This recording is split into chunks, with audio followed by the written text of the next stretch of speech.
Over? Did you say over?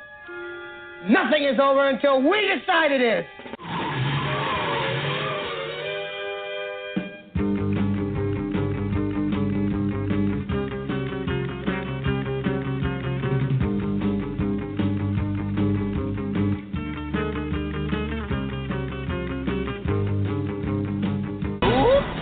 Looks like we're experiencing technical difficulty. But don't worry, folks. We're still on the air.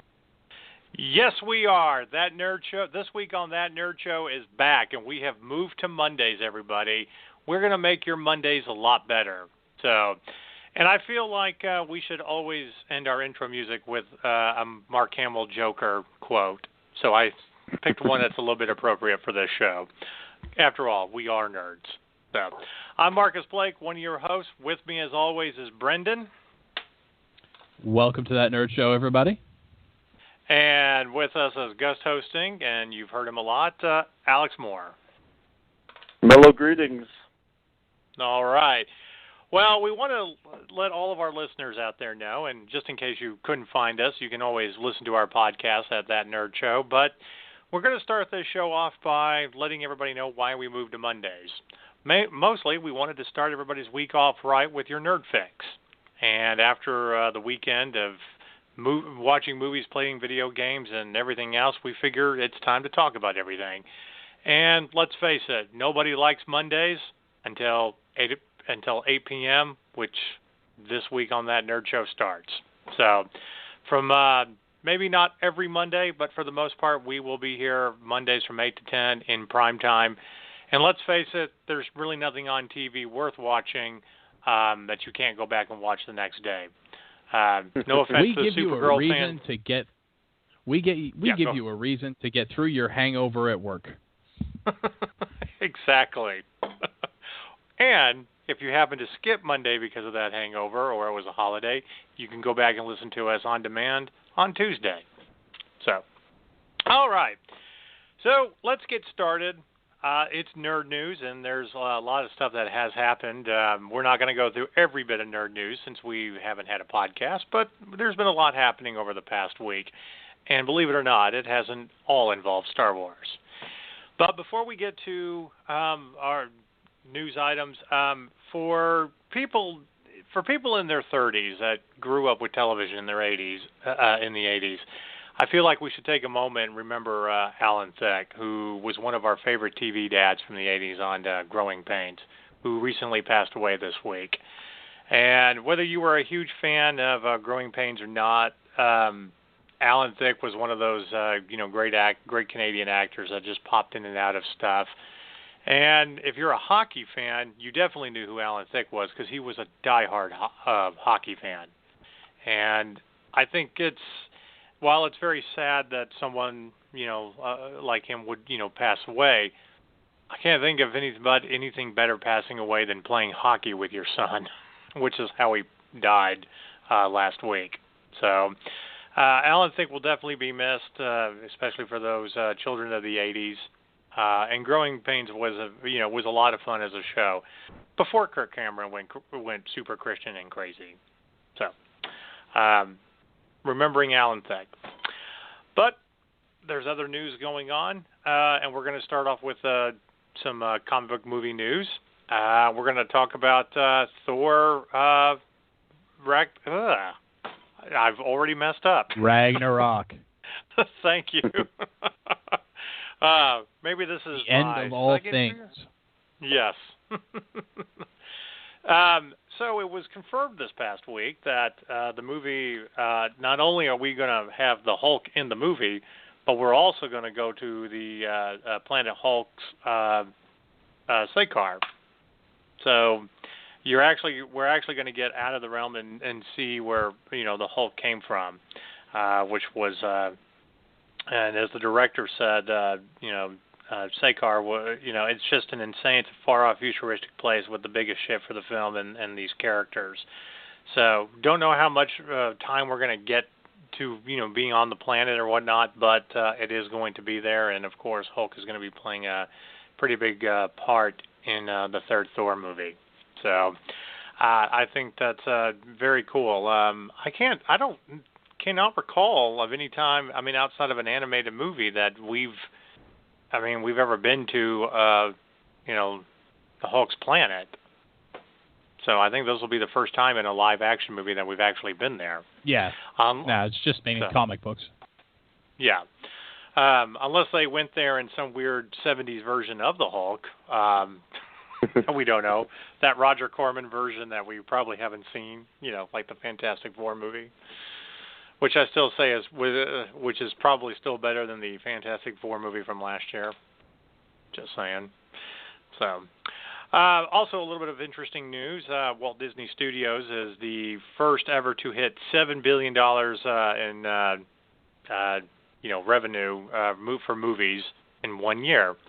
They hold 5 of the top 10 films of the year globally, domestically, and internationally. We did want to at least report this news, even though it's kind of a duh moment. I mean, we're not really surprised by that, are we? When you have the Marvel franchise and the Star Wars franchise, you're bound to have a few hits. So it also just proves that Disney pretty much is ruling the world. And I'm okay with that as long as they give me good Marvel and good Star Wars movies. So... also, fans of Shameless on Showtime, it has been greenlit for Season 8, and it will be back with 12 new episodes beginning in 2017. And for those of you who may not know, yes, it is an American remake of a British show, but it's actually one of the highlights of Showtime.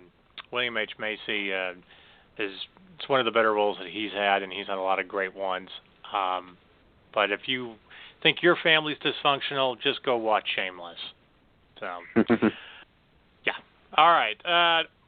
And even though we don't really quite have a review for all you Walking Dead fans, in case you are wondering, yes, The Walking Dead is pretty much the number 1 rated viewership of all TV. It has had 16.1 million viewers per episode.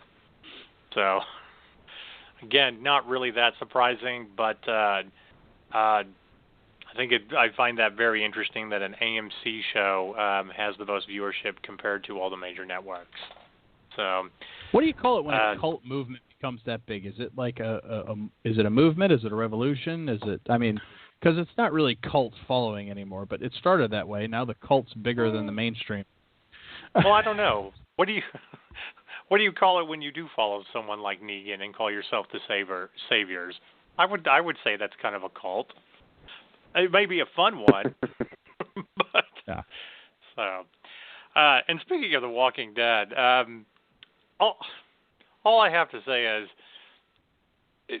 I think they've kind of finally topped out of like the worst villain that they're ever going to face. I mean, I don't think there's any way they can come up with anybody that's going to top Negan. So you've kind of hit the peak in this show. Yeah, I mean, they'll inevitably try to go bigger and more crazy, but I don't think they'll ever have somebody who has the effect that Negan had, especially after the season finale of last year and the season premiere of this year. I mean, you're talking about the most brutal. And I've discussed this with people at my bar because we have a Walking Dead watching party that comes in every Sunday night, and there have been more bloodshed on screen, like for example the Red Wedding in Game of Thrones. But I would argue that the Red Wedding is nowhere near as shocking due to the graphic content of the 2 kills in the season premiere. It was hard to watch. Like the Red Wedding I watched and I was like, okay, this is kind of cool because I'm watching everybody else freak out because I already knew it was coming. So I was kind of giggling the whole time. But watching, and I'm not a big Walking Dead fan. I just kind of started watching it this year because it's at my bar. But that was a hard to watch scene, and watching Rick visibly, I thought the poor actor was going to have a stroke. I mean, it was tough to watch. Well, and that was on, all the actors, cable TV, not on HBO. That's that's regular cable. Well, pretty much all the actors said it was, very hard to film, the season premiere. Or, they did it over the course of 4 days, and It's probably the hardest filming that they've had to do in regards to that. But yeah, I mean, you're but right. I would like to say that Negan really is kind of the comedian had an evil child with Papa Vampire Hunter from Supernatural. Right. It Actually, really is kind of the worst of both of those two characters put together, and that's Negan. Yeah, actually, I'll take it a step further. For those of you that grew up in the 90s, remember the movies Problem Child? That's what Problem Child grew up to be in a dystopian future. The only thing he's missing is a bow tie.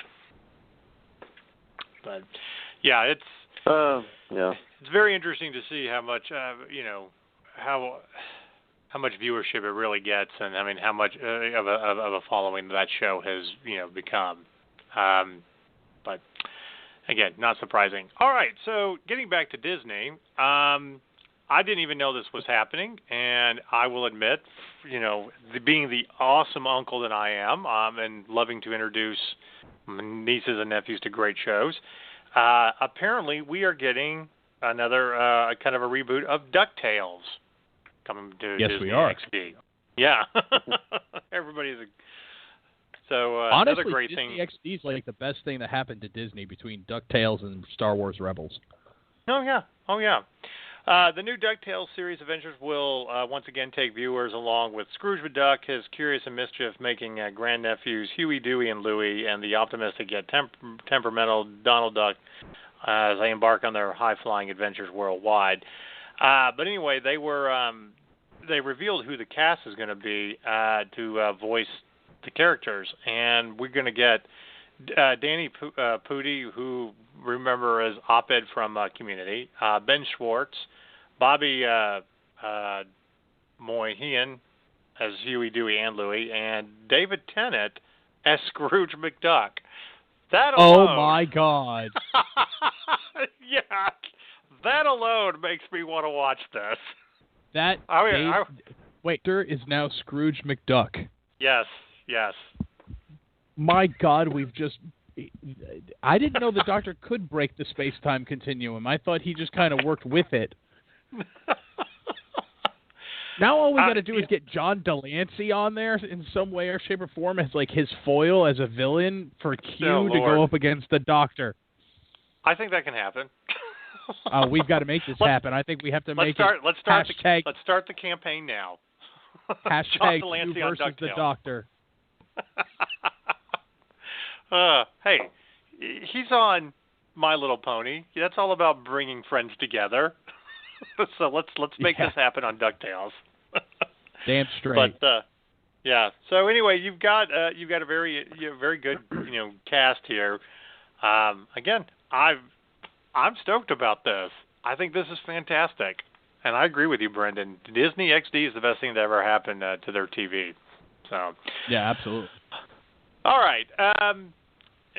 Other things I did not know was coming, but apparently it is a Dylan Dog series. And which is kind of funny. It's called the Exclusive Unauthorized Dylan Dog series, and it will be premiering in 2017.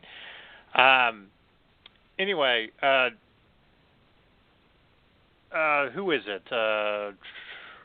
Kevin Kobuka, who's had short films Hades and Telema. Anyway, the man, he knows how to build a suspense and paint as alluring abstract world with very little money and sparse resources. We've been waiting to see what the men can do. But him and his partner Alex Bishop they've almost finished production on the pilot Dylan, a new series inspired by the Desiano Sclavi's cult horror noir comic Dylan Dog. Basically, Dylan Dog, if you don't know who he is, he's a nightmare investigator who, together with his unique assistant, solves cases dealing with unknown and paranormal, often, involving bloodshed in a surreal dreams. Each episode will be 30 minutes, and it will be ready to premiere in mid-2017. Not exactly sure where it's going to be premiering, but I don't know if it's actually been picked up yet, and as we know more, we will definitely tell you. But yes, a Dylan Dog series is definitely coming.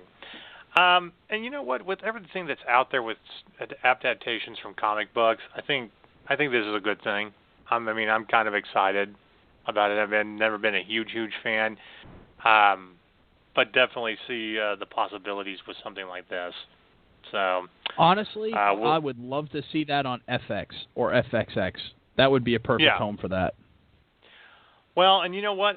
FX is already breaking into comic book stuff. We've got Legion coming next spring too. Sure. So, yeah, Mama Bear, Alice, and Costa are superhero blogger and TV show bloggers, all really excited about that. Mostly because Matthew Crawley from Downton Abbey, that actor, is in Legion. So, like, okay. This was actually kind of funny.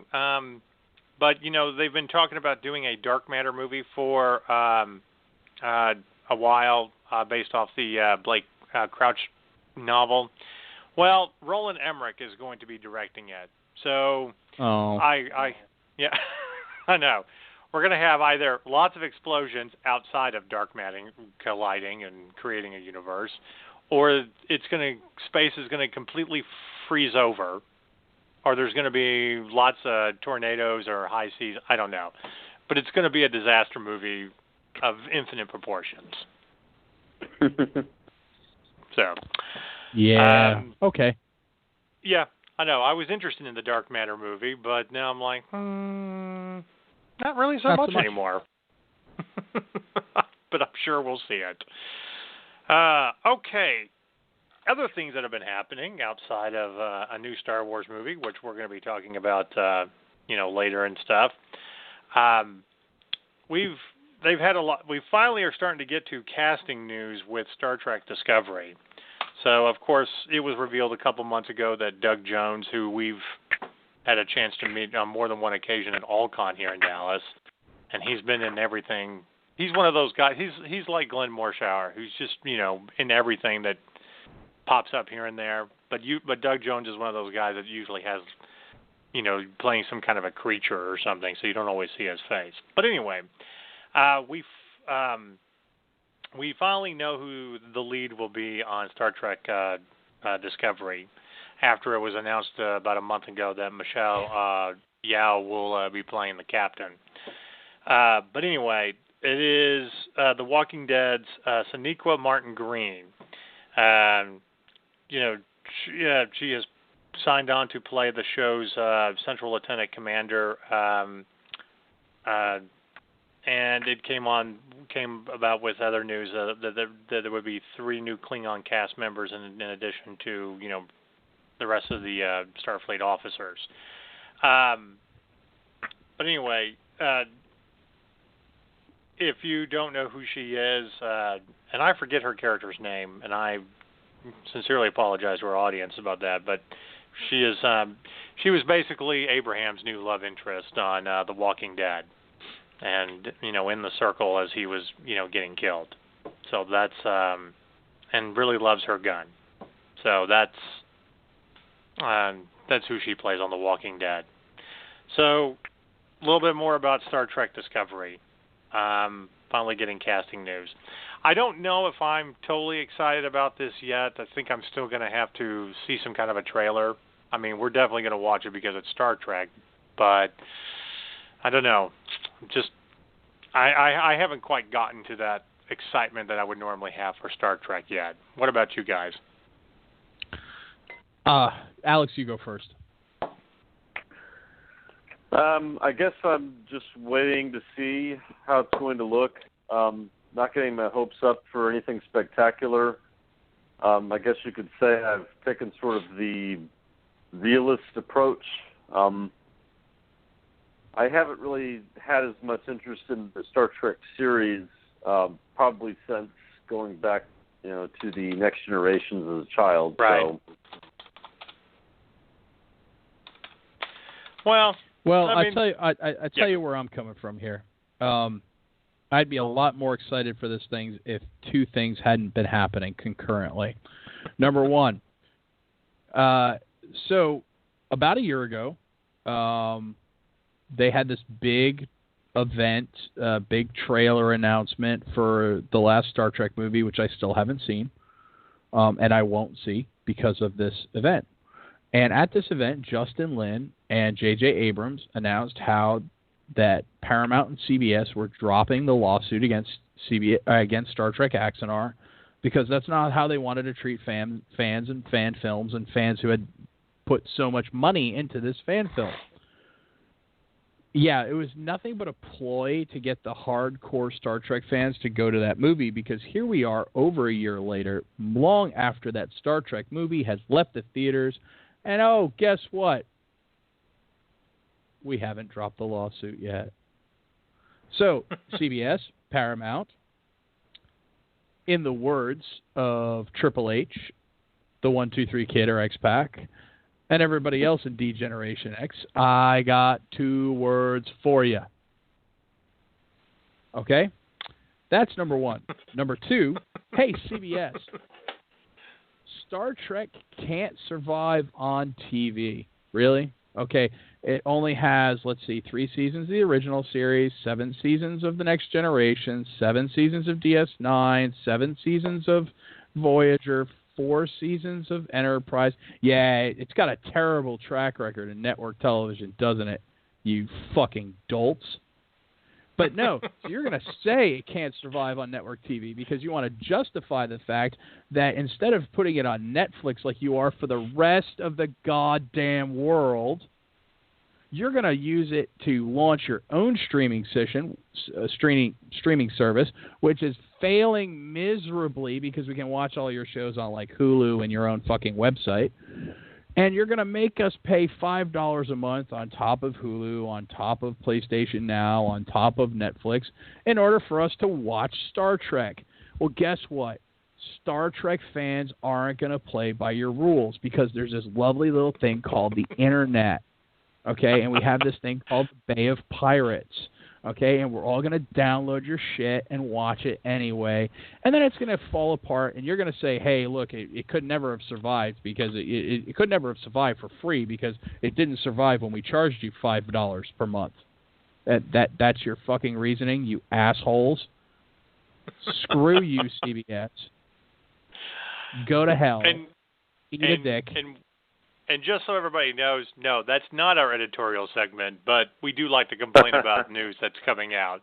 But then again, sorry, I know I just went full Smitty on you there. I get it, but that's okay. I'm sorry. Those corporate pricks earned it. It wouldn't be a podcast if you didn't go on a nerd rant about something. And this is a good thing to have a rant about. Do not disagree with you at all. Okay. I mean, as nerds, and because we are Star Trek fans, we are going to check this out. But we're also going to call you out on your hypocritical bullshit. Okay, and I'm also because we're download fans. It illegally. Yeah, that's it. We're not paying, and we're not going to pay one dime for it, and we're going to admit that. We're not going to give you and your advertisers any money. So,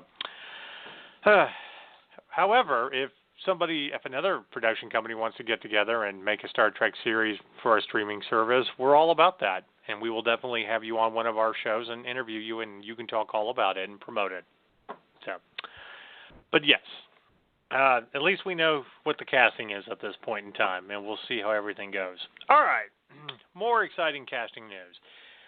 David Ayer and Margot Robbie are reteaming for a Gotham City Sirens movie. Okay. So, David Ayer, who did the Suicide Squad.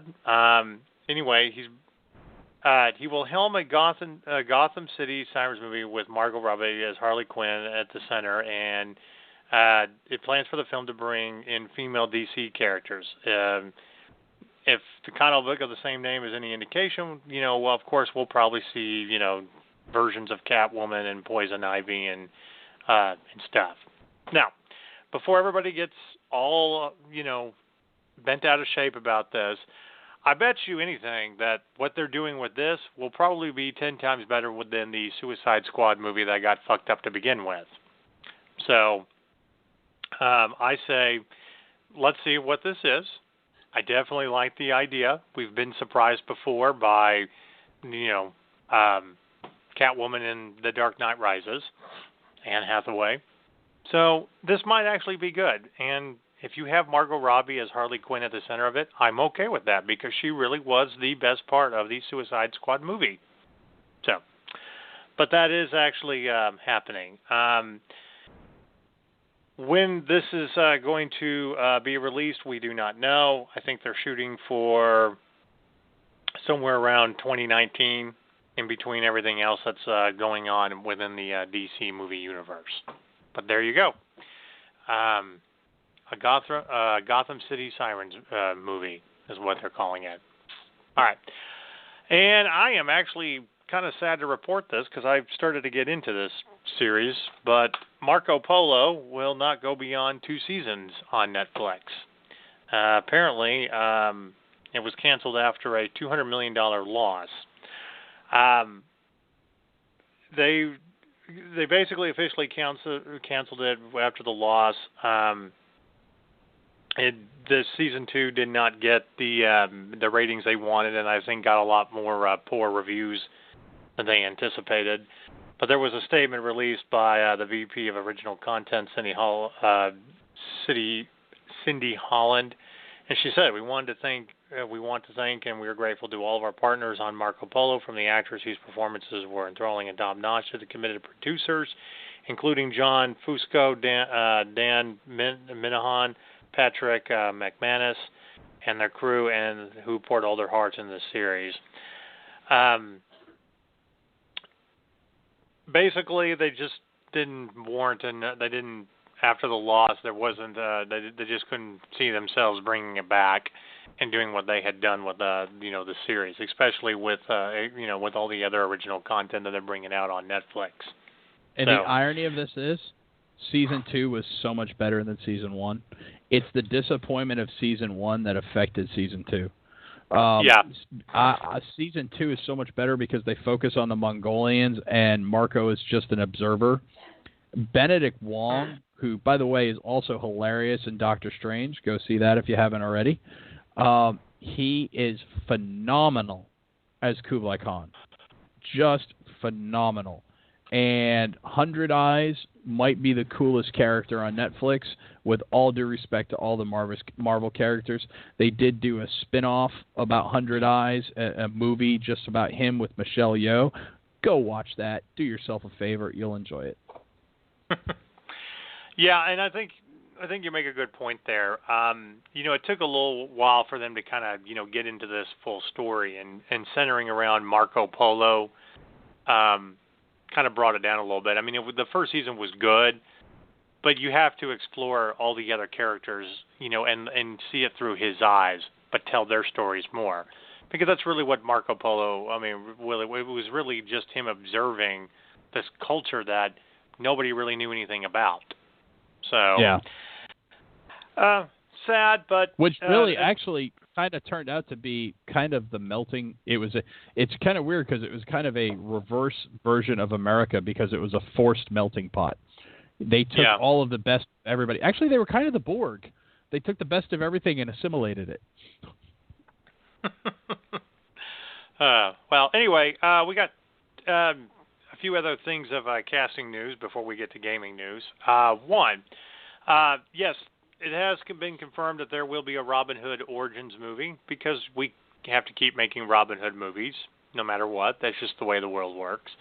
Taron Egerton from The Kingsman will be playing the young Robin Hood. But it got announced this week that Ben Mendelsohn will be playing the Sheriff of Nottingham. I wasn't really excited before. Yeah. Now I'm excited. Wait, so we've got the kid from Kingsman versus director Krennic. Yeah. I'm all in. Yeah.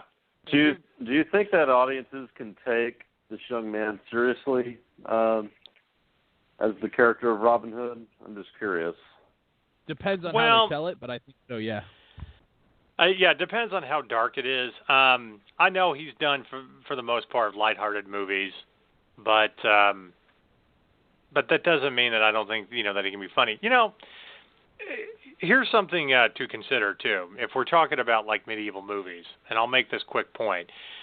How many people actually remember that Daniel Craig played this very lighthearted, humorous character in the Kid in King Arthur's Court, like back in the mid-'90s? It was like one of the first movies he ever did, before he, got buff and was James Bond and dark and all that. He was actually kind of funny and a little bit more lighthearted and all that in the Tomb Raider movies.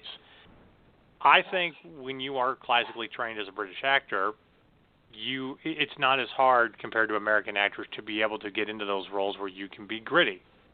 So go ahead. I also would love if they took a more historical approach to Robin Hood and really used the Stephen Lawhead Hood trilogy of novels as a basis for Robin Hood. And what that did, it went back and went to the original tales of Robin Hood, which if you go back far enough, actually aren't English at all. They're Welsh. And it's Welsh repelling the English/Norman, who were really French invaders. And if they did that, and that trilogy is Hood, Tuck, and Scarlet, and it's fantastic if you haven't read it. But it is in Old English. It's kind of like reading it. It's very reminiscent of reading Tolkien as a young person. When you read Tolkien the first time and you're a teenager, you're like, "Fuck, how do I read this?" But it's excellent if you get a chance. And I really wish if they took that cast and applied it to that book, that would be fantastic. Yeah. Well, we'll definitely. You've definitely got a good actor to play the villain, so we'll keep a close eye on this. All right, Patrick Wilson has been cast to play Aquaman villain Ocean Master. He'll play the half-brother of Aquaman. So that got announced this week as well. So, yes, Ocean Master will be in the Aquaman movie, in case you were wondering. But I figured that we've all figured that was probably going to happen anyway. It's just officially been announced. So the other thing that we're really excited for is not only did we get to see Saw Gerrera in live action, played by Forrest Whitaker, who did a pretty good job in Rogue One, but Saw Gerrera will pop up in Star Wars Rebels next year. Starting the slow caps. Starting the slow clap. So it seems like Star Wars Rebels, they're bringing a lot more to their storylines of how it really does connect to Rogue One and everything else. I mean, and how big of a role and how important they really are. So, and indeed, but we have hope. But we'll talk a little bit more about that in the second half. Because in our theme show tonight, there's some things that we want to see from the Rebel storylines to be told. But anyway, all right, we're going to move into gaming news, but I did want to make this one quick announcement. It did get announced this week that Call of Duty Infinite War is officially the highest-selling console game of the year. So on top of everything else, it's the highest-selling. Doesn't necessarily mean it's the best. We didn't rate it that high, but it's a Call of Duty game, and it was very interesting, and that I'm not really surprised. So, but Brendan, tell us about some other gaming news. Okay, let's start in the world of PC gaming. So everything this year has been about NVIDIA and their new gaming cards, the 1000 series, and you got the 1280 and the 1060 8 gig and the GTX 1060. So, but AMD Radeon has come out with their RX 480. The specs look very comparable, and the price point is actually pretty good. It's making me take a look at Radeon again for the first time in a long time.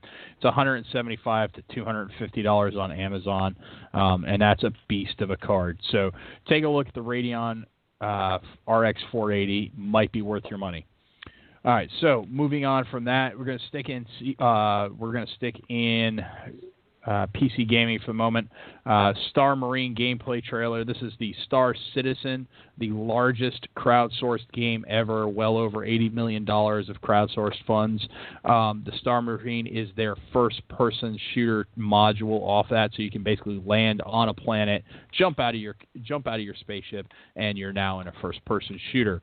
That module is coming, and the trailer for it is going to be on our Facebook page shortly. I've put put some other stuff up tonight, but that one's going to get up there shortly.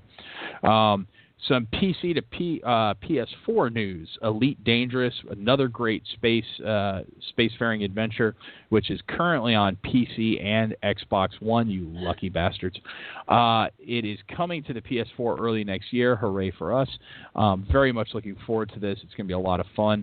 While No Man's Sky was very much a tech demo of how you can build an amazing, huge galaxy, this was more about building a galaxy kind of like Eve, where you can there's really a lot of more story to it, and there's a lot more intricate detail. So this is kind of the other end of the spectrum from No Man's Sky. But from everything I've heard from friends of mine who play it, fantastic game. So if you're on the PS4 and you're looking forward to Elite Dangerous, it is coming early next year. Looks like it's in Q2, which would put it in the April, May, June timeframe. Moving on, Final Fantasy 15 Holiday DLC is coming up later this month. Plus, they're planning an entire year of free updates to Final Fantasy 15, which is great because you've all heard me rail how many times about paid DLC. It is the bane of my gaming existence, and they're giving us an entire year of free content. Kudos to Square Enix, which pains me regrettably to say because they screwed me over big time trying to buy Final Fantasy 14 earlier this year. That's another story for another time. But needless to say, credit given where credit is due, regardless of how much I hate them. You have a free game of Final Fantasy 15. Just play and be okay with it. I am going to play it and be okay with it because I didn't have to pay for it, so screw that. Ha ha. In the words of Nelson from Simpsons, or better yet, if I'm going to do it properly. Anyway, okay. So, Marcus, this is good news for you. It's currently up on our Facebook page right now. For Honor, a game you have been waiting for almost 2 years, is hitting the beta stage. The beta stage is available for sign up now. Beta is going to start in January. Go to our Facebook page. The link is on there right now if you want to go sign up for Honor's beta. Also, the next Tekken 7 official has been announced. There's a Panda trailer that is also on our Facebook page right now. It looks frickin' amazing. You Overwatch gamers, if you're playing Overwatch right now, hey, it's wintertime. Snowball fight. Snowball fight mode is active. It's on IGN right now if you want to check out the video. Have fun with that. It looks like a lot of fun. I'm not an Overwatch gamer, but I kind of wish I was because, hey, snowball fight. That's who doesn't love a good snowball fight. PlayStation 4 news. PlayStation 4 has hit a major milestone within, 2 years of it being out? They launched just before, I guess it's 3 years. They launched Christmas 2013. They have hit 50 million units sold. So they are halfway to PS2's record. It is quite a feat. They're doing a great job. Xbox One has closed the gap. They're nipping at their heels. I love competition in the gaming world. Everybody goes crazy because my system's better than your system. Your system's better. Blah, blah. All right, guys, please. Enough with the fanboy nonsense. All we want, I want you to buy different games. I want you to buy both. I want you to have fun. But I want there to be more than one. You want to know why? Because competition breeds great games. Absolutely. Just look at wrestling. The golden age of wrestling was when we had WCW Monday Night Nitro versus Monday Night Raw. That was brilliant. Okay, now wrestling sucks. I'm sorry, it does. I love the WWE. I've loved it since I was a kid. I always will, but it sucks. They're lazy. We are in the golden age of gaming, and I pray that the Nintendo Switch, which I don't know enough about yet, I will be studying in the coming months so I can give you better reporting on that. I pray that it's a fantastic system. I pray that Nintendo finally gets over their own self-righteousness and gets to some third-party support, because 3 competing systems will be great for the market. So PlayStation 4 hits 50 million units. Congratulations to that. Moving on. Well, I do want to make one correction though. Sure. For PlayStation, it will be 50 million and one because Alex will have his PS4 and we've loaded him up with games. So for friends of Alex, if you don't hear from him from this weekend on through January, know that he's playing video games for that nerd show. It is There you for it. Right, it's important that he plays.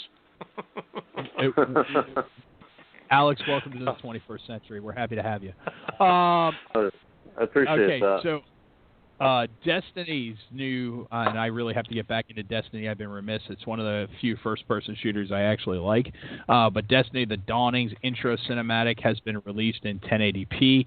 That is also on our Facebook page. Please check it out if you're a Destiny fan. I love Destiny. It's good storytelling. Bungie did well. And then finally, the last thing we're going to, I got two things. I'm sorry.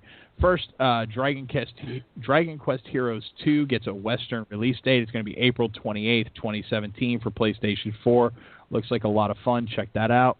And then finally, something that's near and dear to my heart because I've enjoyed it. I've played it even though others have torn it apart because it wasn't MMO enough for the MMO players and it wasn't RPG enough for the RPGers. But Elder Scrolls Online Homestead DLC is coming in February, which means, yes, you get to have your own player housing coming February to Tamriel. And that is your weekly gaming report. All right.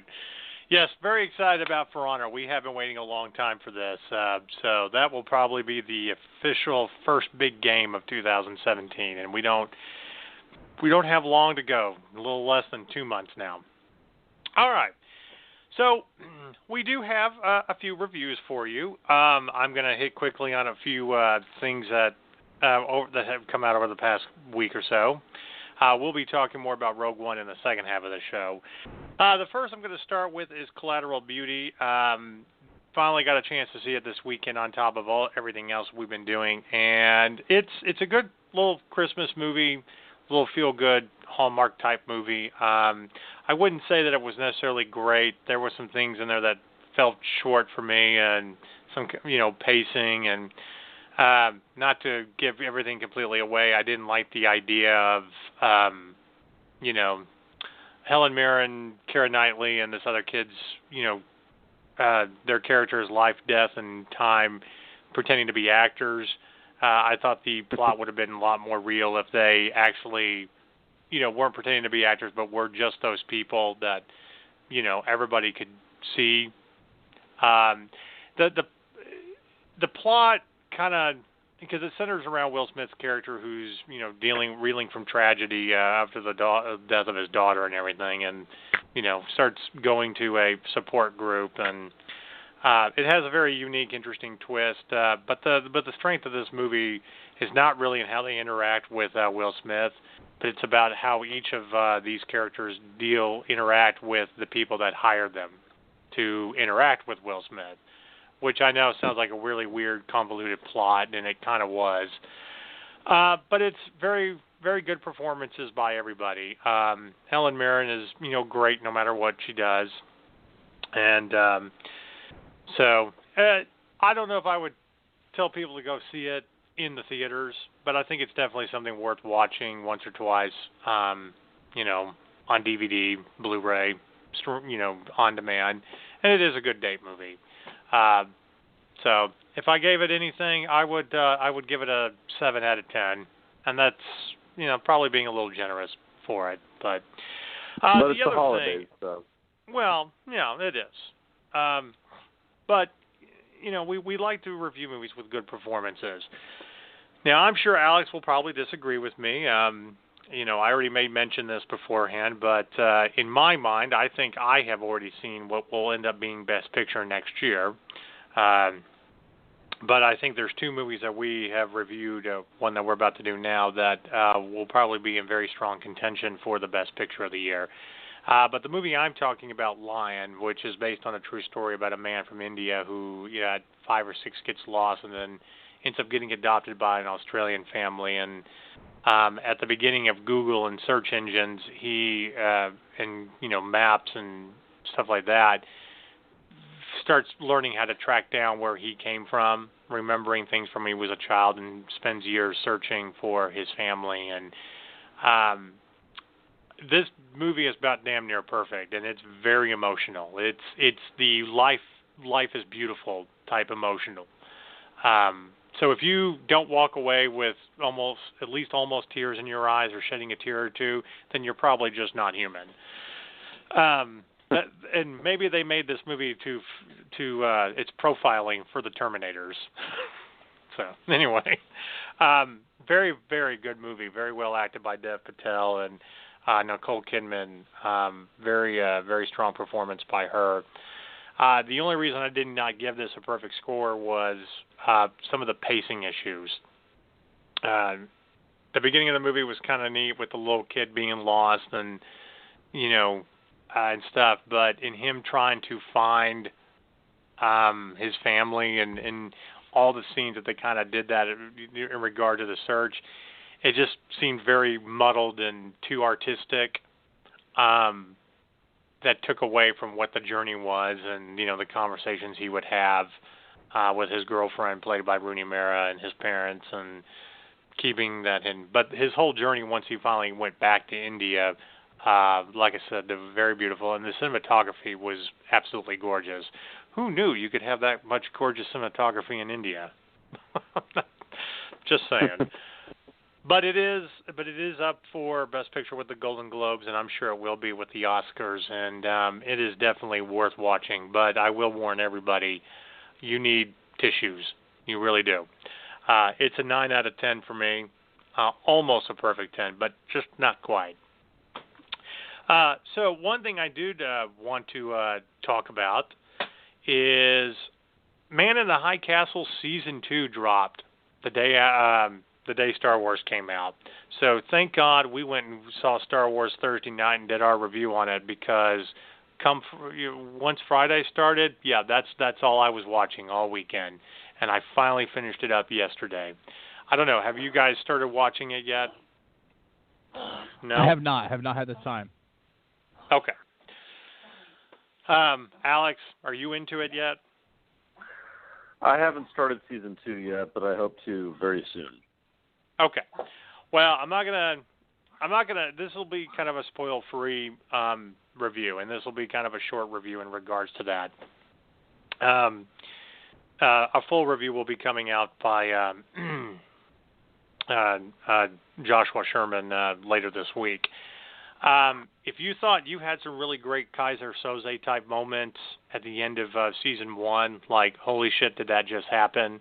And, we're in alternate realities, blah, blah, blah. It's about 3 times as much in season 2. So a lot of the questions that we've had definitely get answered, but of course, we have to leave with a cliffhanger at the end, which, starts definitely, making you ask a lot more questions. The only thing that I will say is, if you all walked away from the end of season 1 thinking that Hitler was the man in the high castle, you're completely wrong. And they pretty much let you know that in the first episode and why.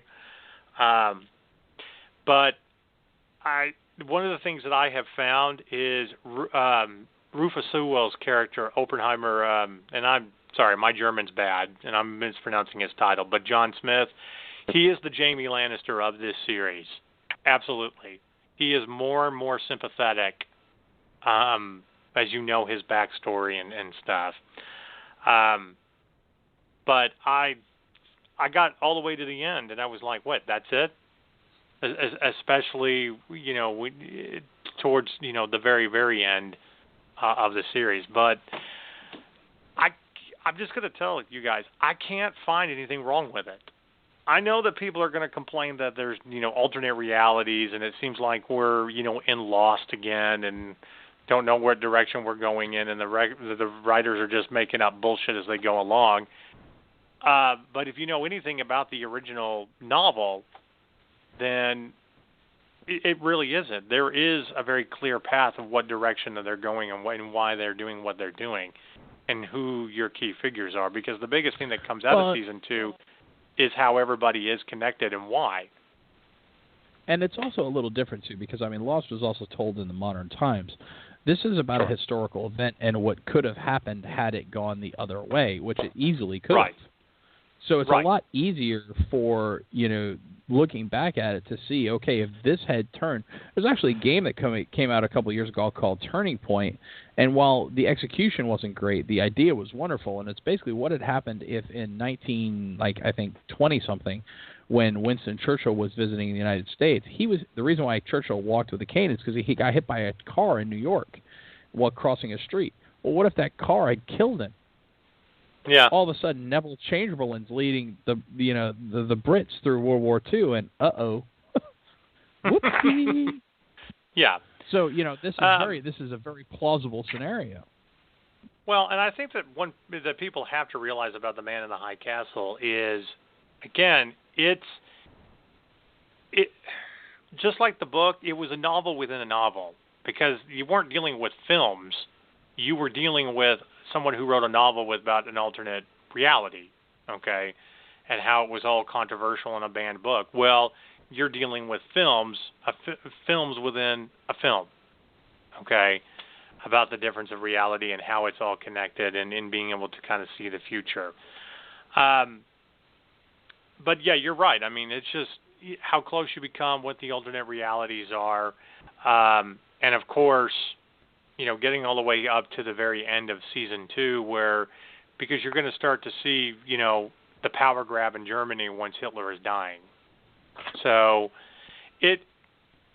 all I can tell you is people need to watch this. I'm already giving it a perfect 10 personally. I cannot find anything wrong with it. As a sci-fi geek, as a Philip K. Dick, fan, and I don't know if it's necessary. I think it's probably going to be a little bit better than season 1 because you know more of the story. But as for drawing you in to what it is, probably season 1 is a little bit better. Either way, it's just all fantastic. So that's the next thing that you should be binging. Okay. We're starting to lose a little time here, but I do want to also get to this week's Sign of the Apocalypse after we're done with reviews. And we'll be talking more about game reviews in our next podcast in a couple of weeks and as we continue to play through everything. But anyway, this week's Sign of the Apocalypse, and it does have to do with Star Wars.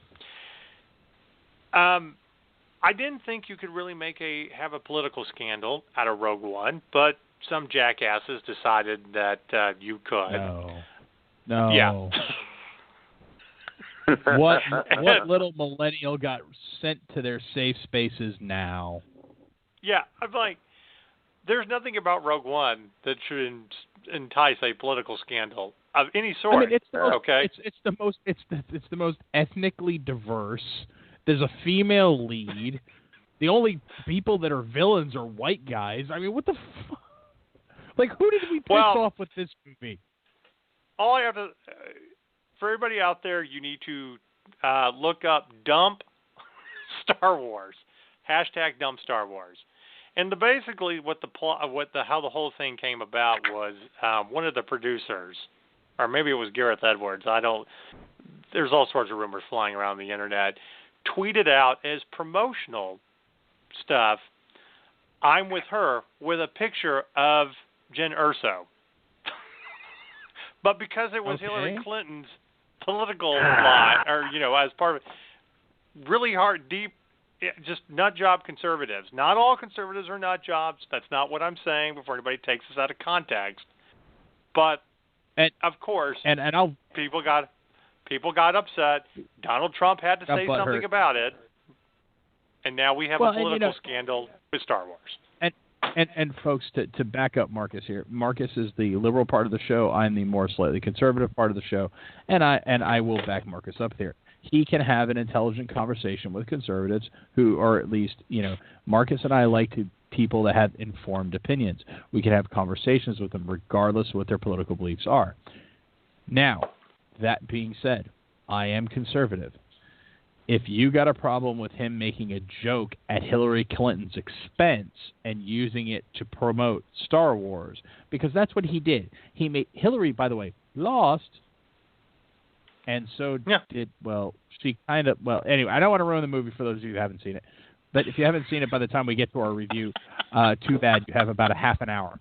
Anyway, point being said, he was making fun of politics and promoting his movie, which I have absolutely no problem with.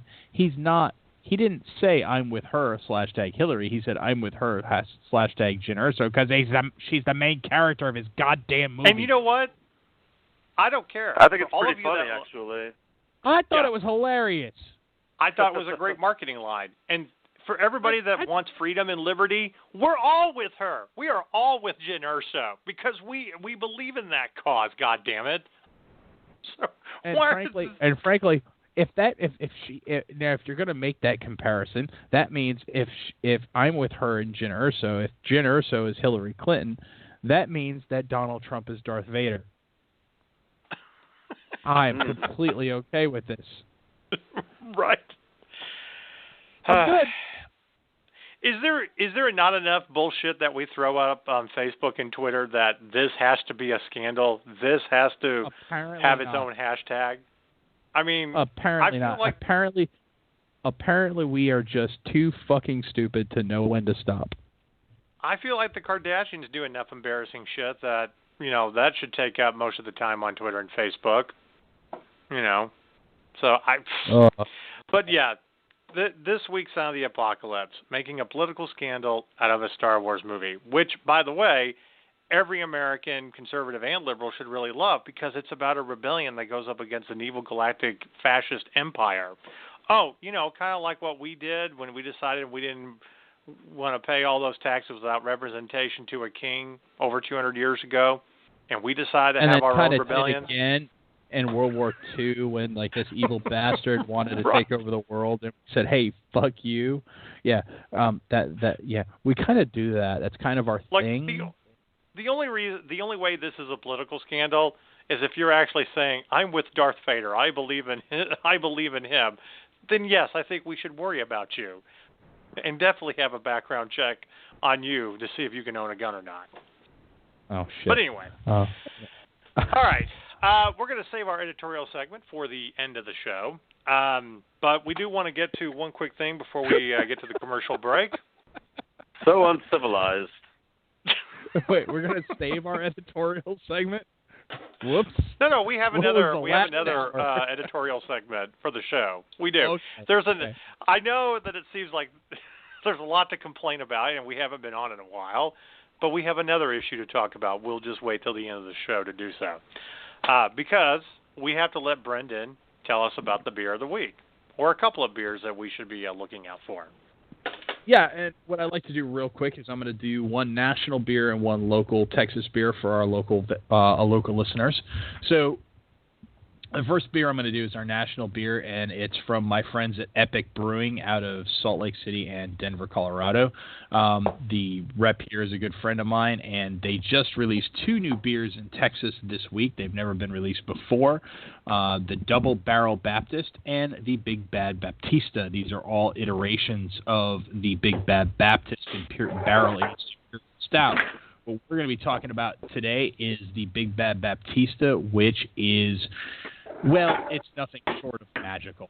It really is. And I'm going to just kind of read off a quick review here by Greggy55902 of Beer Advocate. The smell is nice coffee, chocolate, vanilla, cinnamon, and a hint of whiskey, which is exactly what it is.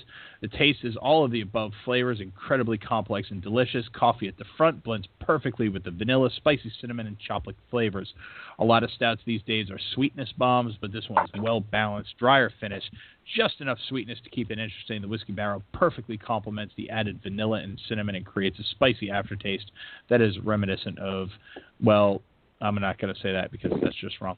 Reminiscent of Lead Slinger's Napalm Whiskey. Shout out to my boys at Lead Slingers who are combat veterans. Hoorah. Or you guys are all Army guys, so hooah. Anyway, mouthfeel. It's like a smooth dark chocolate candy bar in your mouth. Alcohol is barely noticeable, but nicely warning. It's a good medium full mouthfeel, and it's just overall it's just a fantastic beer. Get yourself some if you can find it. It's going to go quick. It really is just phenomenal. The Big Bad Baptista. I'm going to give it the highest rating I have ever given a beer overall, 4.8 out of 5. Next is from here in Texas is the Lone Pint Brewery's Yellow Rose. This beer has become my go-to beer at my growler station. Whenever we have it on tap, I have a pint of it. I bring home a growler of it. It is a SMASH, which stands for Single Malt and Single Hop IPA. It uses a mosaic hop, and I'm trying to figure out the malt, a caboodle of malt, which is a large portion of malt. It's very malty. Got a wonderful hop flavor to it. It's rated 97 on Beer Advocate. It is the highest rated IPA in Texas, one of the highest rated IPAs in all of the country. It has just been bottled by Lone Pint. If you can get your hands on it, it is absolutely outstanding. The Beer Advocate bros say that it's quaffable. I agree. If you don't know what quaffable means, it means you can suck it down. And it's 6.8% and it drinks like a 4% beer. It is phenomenal. Those are your two beers of the week: the Lone Pint Yellow Rose Smash IPA and the Big Bad Baptista Imperial Stout with chocolate, cinnamon, and vanilla from Epic Brewing in Colorado and Salt Lake City, Utah. Cheers to you. Enjoy the beer.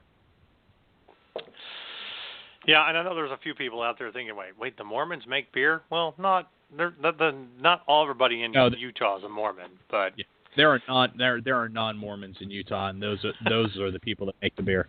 And the reason why, actually, funny story, the reason why they are a dual brewery out of Salt Lake City and Denver, Colorado, is because in Utah, because the Mormons control the state, you can only make beer with so much alcohol. So they opened up a second brewery in Denver where they can brew the beer with however much fucking alcohol they want. Absolutely. You can have your herb for your headaches while brewing with as much alcohol as you want. Yeah. That's a lovely thought. That's one of the great ideas. You know, as much as I love Texas, we got to get on that train. No. Because it's a strong pull for, Denver, Portland areas. They got nice scenery, they got good beer. Hey, and I'm not saying herb. I'm not saying that if we had, healthy herb brownies while brewing beer, I don't know what the beer is going to taste like, but I know we're all going to be feeling good that's going to cure our glaucoma. So, anyway. That's right. All right. This podcast is sponsored by the Business Pro Shop. If you're looking to get 500 free business cards with your very first order, you want to go to the Business Pro Shop. To get started with business cards that do not have an ad for the Business Pro Shop on the back of it, that's full color front and back with a 14-point cardstock and UV gloss coating, you can dial 855-342-FREE, and you can start ordering with 500 free business cards with your first order. All right. Now, we got lots of things to talk about with Star Wars. It's all about Rogue One and Star Wars stories that we want to talk about. I hope that everybody listened to our review, which we did right after the movie. And no, we weren't total fanboys and gave this movie a perfect 10. We did nitpick a little bit, and we're going to discuss a little bit more without completely reiterating everything about Rogue One, because we do want you to go back and listen to our review. And spoiler warnings. Yes, and that's what I was getting to. We are going to spoil a few things about this movie. So, if you actually haven't seen it yet, yes, you can turn off this podcast or, don't listen to it on demand. But if you haven't seen it yet, what the fuck is going on in your life that you have not seen Rogue One yet? Amen, brother. And we hope that everything's okay, because you need to go see Rogue One. In fact, you are allowed to quit listening to our podcast right now and go see Rogue One if you haven't seen it yet. As a matter of fact, it's only 9 o'clock in Texas, so I know there's at least like 17 showings in the DFW area within about 5 miles of my house that happen in the next like 15 to 20 minutes. So go. Yeah, go now. And if you need to stop and get that growler of beer at the Thirsty Growler, go right ahead. Okay. So Rogue One, we were very excited to see this. We were very pleased with it. We each have our things that we can nitpick about it. But I'm going to. I explained this during the review, and I will reiterate this because I've been telling everybody this. Rogue One and all of you Texas fans will love this metaphor. This is the Alamo story of the Star Wars universe. I mean, that's simply what it is. It's people sacrificing themselves for the greater cause. And we talked about it during our review, but I think we're all very glad that they didn't cop out. Nobody really survived. You know, they went to their end knowing what they were doing. And you didn't get some weird last-minute romantic scene or anything like that. I think no, I mean, nobody made out or had sex or anything like that. It was just comforting each other as you're about to be blown up. I mean, I don't think it was, like, awkward or anything compared to what it could have been. It wasn't Titanic in the car. You know what I mean? It was just, hey, we went through this, like, incredibly traumatic experience together. We did this thing together. Right. It's going to save the lives, but we had to forfeit our own lives, and now we're about to be incinerated by a nuclear blast. Right. I mean, you know, My Heart Will Go On wasn't playing at the very end. So, I mean, we're good. But, you know, again, I mean, no one really makes it out of this alive. And I've heard people talk about... Can I just say I was really happy about that? Yeah, I mean... I mean, like, if you went into this thinking that it was going to be this, like, happy-go-lucky ending, you obviously didn't pay attention to the opening crawl of A New Hope. And I really was glad that they paid justice to that, because it shouldn't have... Yes, they provided hope for everyone else, but not for themselves. You know, and it was... I think it would have been the worst cop-out if any of them had survived. But I think it just was so rightly done. I just, you know, my hat's off to the director, Gareth Edwards, who did a wonderful job. I know there was worries about the reshoots and all that, but they hit it. To me, they hit the nail on the head for the most part in the movie. And we'll get to some of our... You know, well, I had someone actually make a very interesting comparison to Rogue One, in that, you know, it's you know, like to Saving Private Ryan. Yeah, very much so. And they even referenced that in the lead up to it. Right. Even though Matt Damon's character does survive and goes on and lives his life, you know, that was the point of it. He needed to survive and go on and live his life, and that's what makes it emotional. But after watching Rogue One for a second time and hearing that comparison, I always go back to the scene with the sergeant, with Tom Sizemore's character, talking about, you know, maybe this is the one great thing we do in this godforsaken war, you know, to get him out. Private Ryan in this movie is the rebellion. Yeah. And for, you know, Jen Erso, who not really a rebel, you know, just trying to survive. She doesn't necessarily, you know, believe in the cause like Saw Gerrera or anything like that. She comes along in her own way and realizes that this is the last, you know, good thing that she can do, and inspires, you know, everybody else to come along. Even though I think they would have done it anyway, they probably didn't need much inspiration from her, but she is kind of that catalyst that this is the one great thing they're going to do, knowing that they're going to go to their deaths. You know, I don't think any one of these characters had any, you know, figured that they were going to make it out alive. You know, it is, again, it's the Alamo, but it's that line in the sand, and, you know, if you don't want to do it, don't cross the line, and you know, go on your merry way. So I think that's what makes this movie, you know, absolutely fantastic. Now, there is one thing that I will... I heard 2 Star Wars fans this past week at a Christmas party actually tell me that they thought it was better than Empire Strikes Back, and I'm like, okay, let's not go that far. It's a good movie. That is, though. And you know what that is? That's just all right. Let's put that in perspective. That's people who have in the last 20 years been subject to Episode 1, Episode 2, Episode 3, and The Force Awakens. And now The Force Awakens wasn't bad, but let's face it for what it was really just an overreaction of the pendulum swing from the prequels. It was a little too derivative. It was a little too Mary Sue. It was fun. It was entertaining. It had a lot of potential, but it could have been so much better. And I just think that after 20 years of mediocre Star Wars, people are like, oh my God, somebody finally got it. And that's where this is coming from. I personally put this as the third best Star Wars movie ever. I put Empire first, A New Hope second, Rogue One third, Return of the Jedi fourth, then The Force Awakens, then the prequels, going from 3, 2, 1 in reverse order. Yeah, and see, I don't have a problem with that at all. I mean, I can't disagree. I think this comes right after the Empire Strikes Back, because it's dark, and again, no one's going to survive. But I don't you basically know the plot of this story because of the crawl of Episode 4. What makes Empire so great is the fact that Luke, not only is he being trained as a Jedi and not fully trained and dealing with everything with that, he has to face a very realistic truth that, oh, wait, this evil guy is really my dad, and doesn't want to believe it.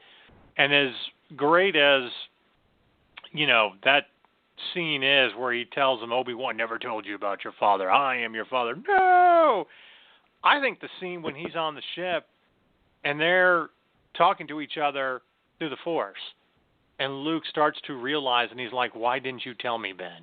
Why didn't you? To me, that's more emotional because he's not going to die. He has to live with that, and he has to make the choice. Do I face him again? How am I going to do this? Do I have to go kill my own father to rescue him and save the galaxy? And that's a lot to put on someone's shoulders. Everybody... They warned him not to go, but... Yeah, well, I know, but in Rogue One, they're basically soldiers. And soldiers know that once they go out, they may not come back, and that is their duty. You accept that, especially when it's a FUBAR mission. And so I don't know if it holds the same emotional weight with your main characters as Empire Strikes Back, and that's why I don't think it's as good. Is it right up there as being dark? Yeah, absolutely. But it's also the darkness that leads to hope. For the other thing was we finally got to see Vader go off in his prime. Yeah. I mean, now, and by the way, people are like, why didn't we get more Vader in this movie? And I'm going to tell you why. Because Gareth Edwards is a smart man. Just like Dave Filoni, who is in charge of both Star Wars The Clone Wars and Star Wars Rebels, is a smart director. You don't overuse Vader, because Vader has been built up as this end-all, be-all villain. And if your heroes keep escaping him, well, then it diminishes who he is. So you can't overuse him. So he was used sparingly in the movie, but he was used to great effect in both scenes that he was in. I loved I loved, and we talked about this in our review, I loved the wise-ass comment to Director Krennic in the scene. And by the way, let me get through this and I'll get to that. I love the wise-ass comment to Director Krennic, don't choke on your ambitions, because it really got into how Anakin really developed more of a personality in the Clone Wars cartoons than he ever did in the movies. Dave Filoni and his team did a wonderful job writing Anakin. Everybody talks about Wanakin and Hayden Christensen. Don't watch the movies. Watch Star Wars The Clone Wars, because Anakin Skywalker is a much more compelling character in that cartoon than he is in those movies. Oh, yeah. And then on top of that, you just use him just enough like they do in Rebels. You use him one episode here, one episode there, season finale, season end. And then he comes in just housing these rebels, ripping guns out of their hands, throwing them across the ceiling, slamming them on bulkheads. Just multiple guys bouncing like they were ping pongs. Yeah, it was phenomenal.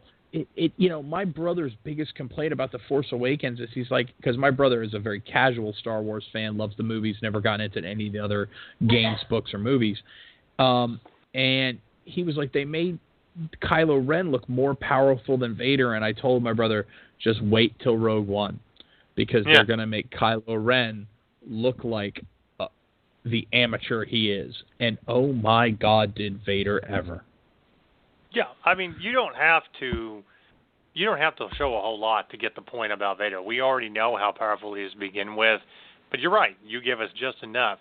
There's also a couple of other things about showing Vader. You basically get 3 scenes with him.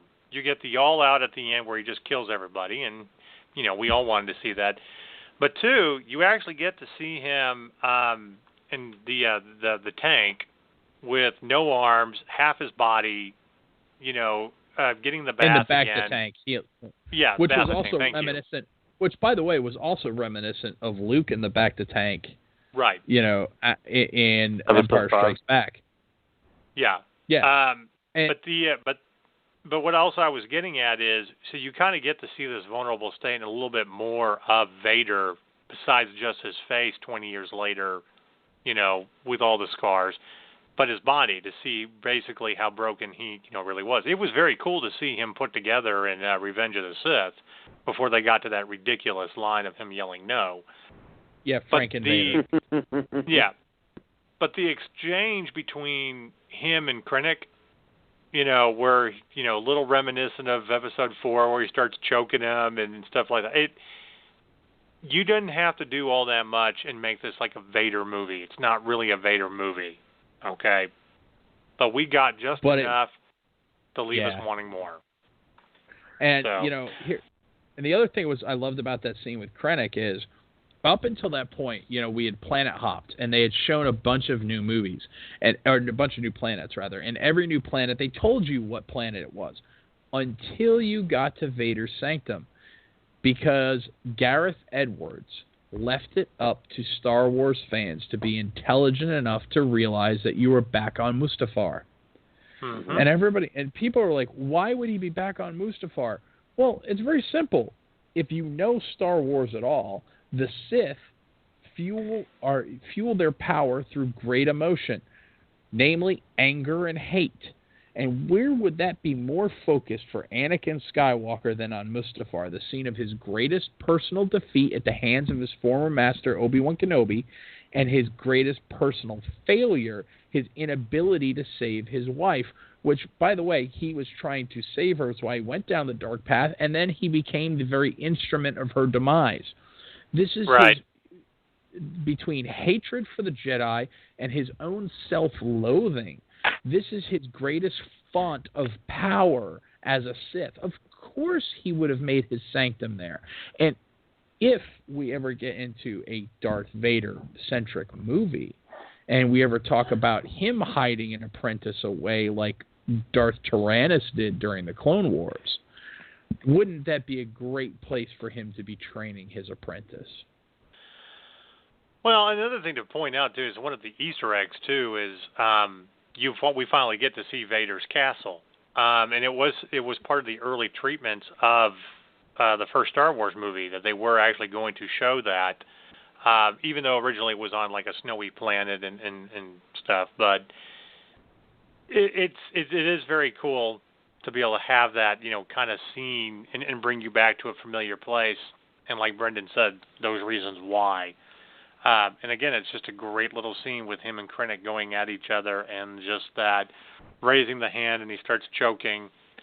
And his servants, by the way, were a nice aside to the Force vision priests that the Emperor cultivated and that were in Return of the Jedi as well. So yeah. So you were what were some of your remind us again what some of your complaints were, Alex? I mean, because you didn't give this like a perfect score. You had some issues with it. Well, I think the biggest thing, sort of in the scope of how I think it's going to look years down the road, the use of some of the CGI effects with the character models. It's one of those where it's like, well, yeah, it looks really polished and good right now, but 5 or 10 years down the road, we're going to look back on that much like the way we may look back on the CGI from the prequel films. It's going to look outdated. Now, I think because Rogue One was a much stronger film, when we look back on it, it'll be more with a, like, oh, this is horrible, I can't watch this. It's going to be like, haha, look at that, but this is so great, isn't it? Kind of thing. When you look back at the old horror films from previous year, from the older days, and the special effects look really cheesy, but that's sort of has become what you love about it now in retrospect. So, well, you can make those same kind of complaints for E.T. that, it looks like claymation and, out of date and all that, but it still doesn't take away from, the power of the film. And in fact, when they re-released E.T. for the 20th anniversary and they updated the effects, that was the biggest issue I had with that movie, was that they replaced the old effects of E.T. where it was an animatronic of some kind and replaced it with CGI effects. And I think that really took away from the character in that re-release. Well, that was the biggest same thing was thought. Yeah, I think Marcus and I are going to the same place here. That was the biggest complaint with Yoda in Episode 1 is they made him CGI, and he was so much better as a puppet with Frank Oz. Yeah. But I think my biggest problem here is, and by the way, spoiler warning again, and if you haven't gotten it yet, spoilers, go watch the damn movie. So the two big CGI characters were Grand Moff Tarkin, who obviously Peter Cushing has passed away. But they got somebody to be a stand-in who is of relative same size, height, and facial features. So they were able to work. The actor's name is Richard Hayer. Thank you very much. And, they got they put a lot more money and time into that CGI, and I think that is going to hold up a lot better than what they did at the very end with Princess Leia. And the sad thing about it is I thought that was my big issue. That's why I didn't give it a 10. Was because I thought that was gratuitous fan service, because frankly what I thought you could have done is they set it up very nicely early in the movie with Bail Organa, played once again by Jimmy Smits. Thank you for that casting nod to tie in the prequels. Jimmy Smits, even though he had a small role in the prequels, was one of the brighter spots of it. And let's face it, he was the president on the West Wing for a while. Apparently he's going to be the president on the new 24. The guy plays a politician very well. Yeah,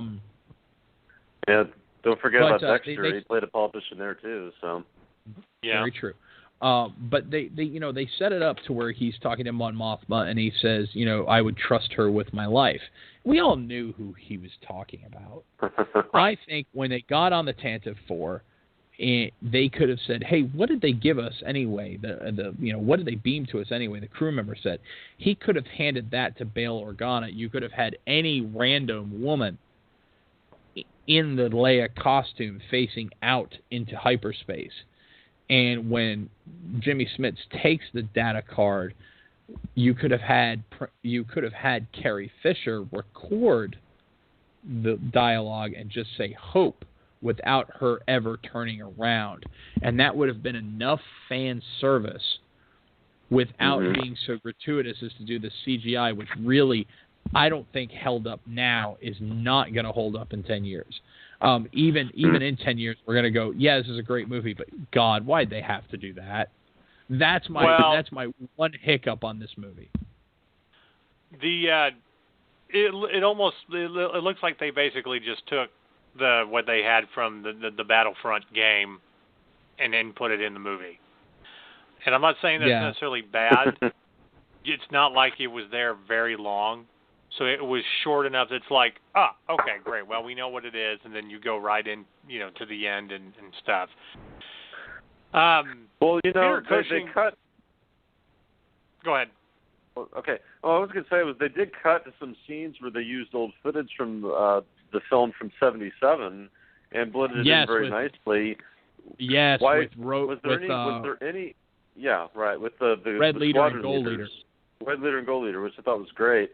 But was there any way they could have maybe used old footage of Carrie Fisher from the original film and kind of put it in there, maybe on the body and blended it in? I mean, because the way they did it, it was so obvious that it was, an effect. I mean, why couldn't they have used some old footage like they did with the rest of the film? I think they would have, except the only time she utters the word hope in A New Hope, she's bent over and recording a hologram. Right. Had she True. been standing up, and they could have probably and remember that scene was also in profile.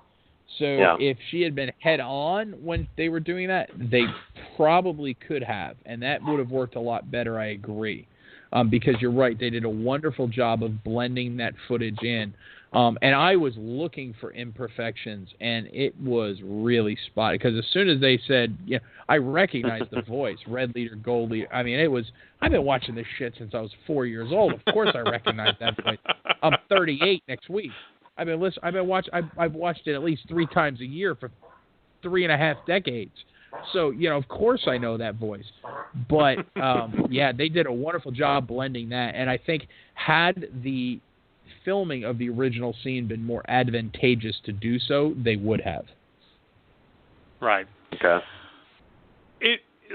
Let's be clear. This is us doing our job and just nitpicking, kind of for the sake of nitpicking, so we're not total fanboys about Rogue One. I mean, we did give. Don't get me wrong. I love the damn film.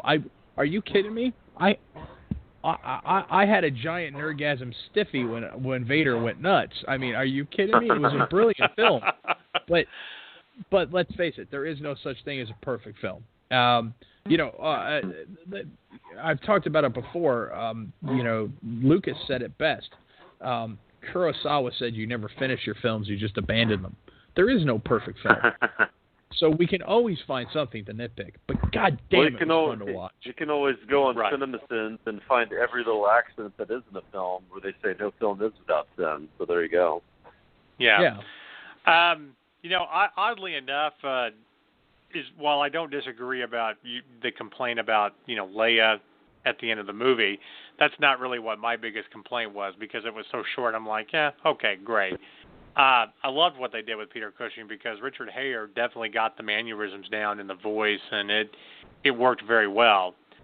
To me, it was kind of the pacing for the first 20 minutes where you're jumping around all over the place, and it was just like when they finally broke her out and took her to Yavin, that's when it started flowing well, how the movie should have been.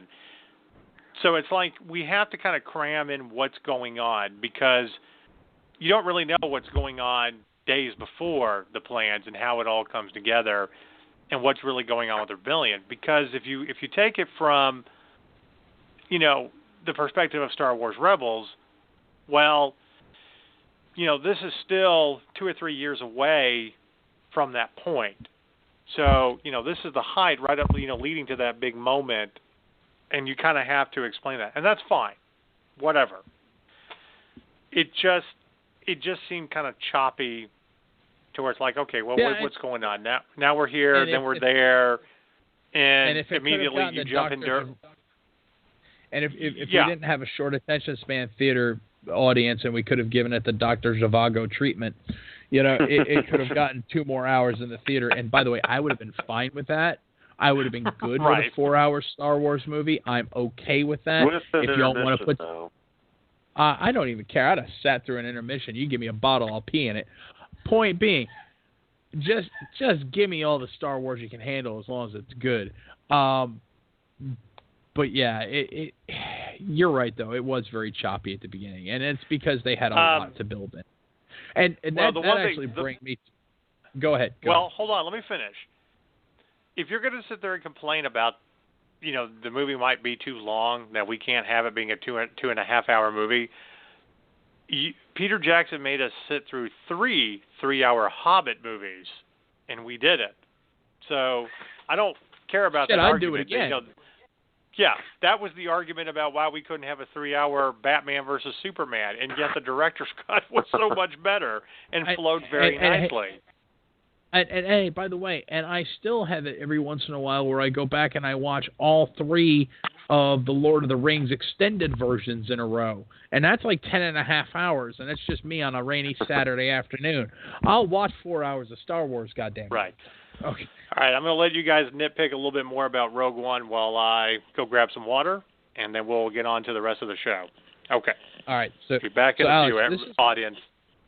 I'd first like to Okay. say that in honor of Matt Nicholson, I am drinking some Danish beer. Carlsberg. Oh, very nice. I just happen to have that in the fridge, so Which, it's by the kinda way, like, if you want a Danish go ahead. beer that you can get here, that's more of a craft beer. Go ahead and look for it. It's a collaboration between a beer here in America and a beer in Denmark. It's between Amager in Denmark and 18th Street here in America. It's called the Lawrence of Arabica. It is a coffee porter. It is fantastic. But let me say this about Rogue One and about all anthology movies going forward. And this is a direct plea to Kathleen Kennedy, the CEO of Lucasfilm. I understand you're trying to get everybody to differentiate the Star Wars Skywalker saga from the anthology movies. However, more people came out of that movie confused by the lack of a Star Wars crawl than were benefited by it. You Sorry, still there? everybody. I think we're getting a little technical difficulty here. Okay. So No, it only took so an I'm hour just and a half before Skynet affected this podcast. Right. Well, I was just saying, Marcus, that more people were negatively affected by the lack of a Star Wars crawl than positively affected. They were trying to, differentiate the anthology movies from the Skywalker saga. Excuse me. No, I The know. Skywalker. We've had it, and I don't disagree. I will be right back, guys, while I figure out our technical difficulty. Okay. They really need to reinstate the crawl for the next, supposedly, Han Solo movie. That's just my thought. What do you think? Yeah. Well, we'll see what they do, but to me, I would sort of make that comparison with the Bond films. For 40 years, we had seen the same thing at the beginning of every Bond film with the gun barrel sequence, and then they come back with Casino Royale, and kind of like what you're saying, they want to make everybody realize that they're starting fresh. This is the beginning of the story, and so they do something that had never been done before, which is to not have the gun barrel sequence at the very beginning. And then it sort of became a new trend during the Daniel Craig era, and they finally went back to it on Spectre. And for me as a fan, I was thinking, oh my gosh, finally they've gone back to the way it's supposed to be. So yeah, it's one of those things where it's like with Rogue One, I'm thinking, okay, this is fine. Okay, that's fine. But if they do this again with the Han Solo movie, it's like, okay, wait a minute now, is this going to be a new trend? And then before you know it, it's like, oh, okay, finally they're going back to having the crawl at the beginning. So, well, first of all, we kind of need to know exactly what's going on at the beginning of the Han Solo movie and what point of his life we're in, even if we already kind of know it. I don't care if we already knew the story of Rogue One, because it pretty much the story is the crawl of Episode 4. You could have put that crawl at the beginning of the movie, and we would have been okay with it. Okay? This is Star Wars. You have a crawl. Okay? And like you said before, Alex, it's like having a James Bond movie without the gun barrel scene. You just don't fucking do it. Okay? It should be against the law. What's next in the Star Wars universe? Are we just going to burn the American flag? I mean, that maybe that's an extreme comparison, but well, I want people to maybe we'll burn the rebel flag. How's that?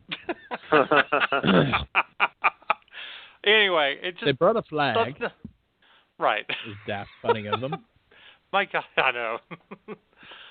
It's just don't do it again, Kathleen Kennedy. That experiment is over. All right. Yeah, we implore you, Kathleen. You've made great decisions on behalf of George and the Star Wars universe. We applaud you. You're doing a wonderful job in this area. Please just go with us on this one, okay? Right. Now, getting back to the stories that we want to see be told now that we have gotten our first Star Wars story my out of the way. Topic. And Yeah. And by the way,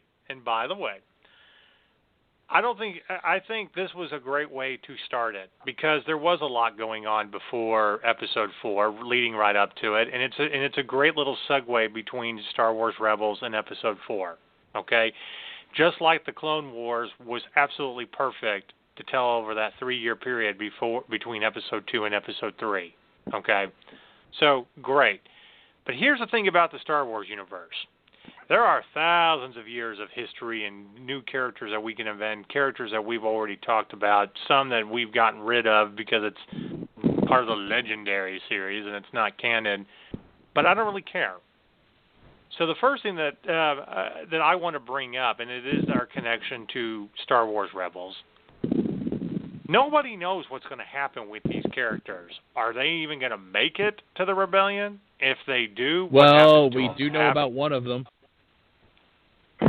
And I pointed this out right after the movie. While they're walking through Yavin Base, you hear over the loudspeaker, General Syndulla to the conference room, General Syndulla to the conference room. That is Hera Syndulla, Captain of the Ghost. So we know one of them will at least make it to A New Hope. Right.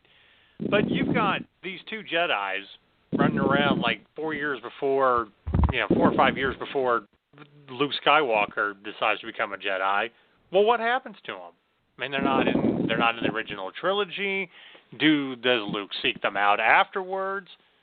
We have a lot of stories to tell here, and I don't care whether it's comic books, or whatever. But I would definitely like to see these characters be brought to the big screen if we're going to keep telling individual Star Wars movies. I want to know what their fate is. Here's what and the only thing is with Rebels is, a lot of these voice actors do such a good job that, I mean, yes, you could obviously have, and because he was modeled after Freddie Prinze Jr., you could actually have Freddie Prinze Jr. play Kanan Jarrus in a live-action movie. However, I hope they don't go that route. And it's nothing against Freddie Prinze Jr. as an actor or a live-action Star Wars movie. I'm trying to be nice, Alex. Calm down. My point is, I just think the rest of the voice actors do such a good job of becoming their character that it would be a disservice to the medium itself if we did a live-action Rebels movie. However, what I would really appreciate is after the Rebels TV show has run its course, that they gave it the Serenity treatment. They do a animated movie, 2 hours long, full-fledged movie, give it the proper budget to let Dave Filoni and his crew work their magic, and do one last story in the Rebels universe where maybe they had one piece of the puzzle to A New Hope, that they were able to provide the rebellion that wasn't covered in Rogue One. Or maybe after A New Hope, they're the ones that provide the intelligence on where Boba Fett took Han. Some type of story like that where it kind of and you could even have Luke Skywalker as and Leia as a cartoon character, and you could have Mark Hamill and Carrie Fisher voice those characters, and that way you could really tie it all in together. That to me would be a very fitting end for the Rebels crew. Well, there is one little interesting fan theory out there that I kind of like that would bring Ezra and at least Sabine back. It's one of those floating around about Rey's who her parents really are. That really her parents are Ezra and Sabine, which, I don't know if I necessarily like that altogether. Let me finish. I don't know if it's necessarily the best storyline regarding that, but I think it's an interesting way to bring them back or to tell what their story is and what happened. And it also lends into that other fan theory that, she is half Mandalorian and really Obi-Wan's granddaughter because, he fell in love with that Mandalorian princess that him and... Yeah. You know where I'm going with that. But I know where you're going with that. The former leader of Mandalore before Darth Maul killed her. Right. So, I mean, there is that aspect of it that I think is very interesting. But then again, you know, Star Wars Rebels in a lot of ways to me is, again, you kind of cop out if they all make it somehow with as much as they're doing. Maybe there has to be half that crew that does sacrifice themselves, you know. But that also leads into something else that I want. I want to know more about Ahsoka. You know, her time when she left the Jedi Order. You know, what's going to happen to her after this? Because I don't think she's dead, and I think she's definitely coming back. Yeah, well, Dave Filoni's kind of hinted as much. He is definitely... He hasn't said Ahsoka's alive. He says, well, we don't see her die. That's all he said, which means she's alive. But I think she's probably licking her wounds somewhere, and she may have even gone because, frankly, if anybody alive other than Obi-Wan knows where Yoda is, it's probably Ahsoka. So in the next season of Rebels, you might even see Ahsoka on Dagobah with Yoda. Right. Especially since we know that the next season of Rebels, or the next half season, if they're doing a half season in the spring, which I can't get any definitive word on that, but the next half season would be keen to, based on the season ending, saying that, hey, not only are the Rebels, but Darth Maul are both converging on Tatooine to find Obi-Wan, which there's a lot of stuff going on about Obi-Wan in the rumors. There's supposedly Obi-Wan's going to be mentioned heavily in 8 and 9. He may even be brought into 9 somehow, and that the reason why an Obi-Wan trilogy starring Ewan McGregor hasn't gone into development yet is because they want to establish all of this story first. Right. And then they're going to, so because by the time they're done, but by the time 2020 is done and all these first 3 anthologies are done and episode 9 is done, Ewan McGregor is going to be about the right age to play an Obi-Wan trilogy between episode 3 and episode 4, and that's going to be fantastic. And he's already gone record on saying that I want to do this. So that could be a lot of fun come the early 2020s. Well, see, and this is what leads me into the number one story that I absolutely want to see. I've been talking about this, and I love the fan film where they show pictures of Ewan McGregor playing Jesus, but also of him as Obi-Wan, you know, like his search in the desert and trying to, you know, harness the Force and yada, yada, yada. But you know, are we left to assume that he just hung out on Tatooine for 20 years watching over Luke? No. Bullshit, okay? No, but there's some...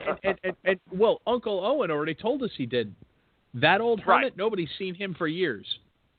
Yeah, and the other side of it is how he plays into the rebellion. So this is actually what my ideal story would be. You want a 7 Samurai story with Jedi? I want one, and I want it to be Obi-Wan. I want him to be the man in black / Jedi that goes out and finds people. You know, even hooks up with Ahsoka at some point. And there is something, and in fact, whatever that story is, that's the catalyst that starts the rebellion, and that's what gets Ahsoka helping the rebellion. I'm going to disagree with you there slightly, but only slightly. I would love a 7 Samurai Star Wars movie for multiple reasons. First off, the rumor was that what's his face from 300 and the Star Wars movie or the DC movies. Who's the guy running DC right now? Zack Snyder. Zack Snyder. He was going to do, one of the early rumors was that he was going to do a Star Wars 7 Samurai movie, and it was going to be about seven Jedi, or maybe 3 Jedi and their 4 Padawans or whatever, that escaped Order 66 because of Master Yoda and Master Kenobi's warning to stay away from the temple. And they went off to live on some fringe farming planet on the edge of the galaxy. and they lived a peaceful life, and they farmed, and their lightsabers were put away until one day a cartel shows up, whether it was the Hutts or the Exchange or Zerka Corporation or whatever evil group from Star Wars that wasn't the Empire or the Sith shows up and starts strip mining the planet and forcing all these people into forced labor. And then they have to decide, are they going to let this happen, or are they going to pick up their lightsabers again and expose themselves to the Empire? That's a cool friggin' story. I dig it. I like it. I don't want Obi-Wan to be a part of that one. However, I would like Obi-Wan in his hiatus, because what is he going to do? Sit there and watch Luke play Djarik for 20 years? Look, all right. Right. And honestly, Uncle Owen doesn't want him around. Uncle Owen wants help, being a moisture farmer for the rest of his life. So Uncle Owen's not going to let him teach him the ways of the Force. So what is he going to do? Is he going to sit there and twiddle his thumbs for 20 years? I don't frickin' think so. But there are people that have escaped Order 66, and they're going to need a way to escape the Empire. What I would love is Obi-Wan setting up an underground railroad for escaped Jedi to sit there and wait until the New Hope arises. And that would lead into your post-Episode 6, pre-Episode 7 story of the new Jedi Academy. Well, all I have to say is... Holy crap. I mean, I would totally watch it. You're welcome. You're welcome. It's like I should be writing this shit. Look, either way, I mean, I'm good with either one of them. I mean, I think it would be cool to have Obi-Wan do a Seven Samurai type story, or he be, as he's plotting and figuring out, he's the one that actually goes to warn, these purged Jedi all hiding out in Wood Living, and he's like the seventh man. There's multiple ways you can do it.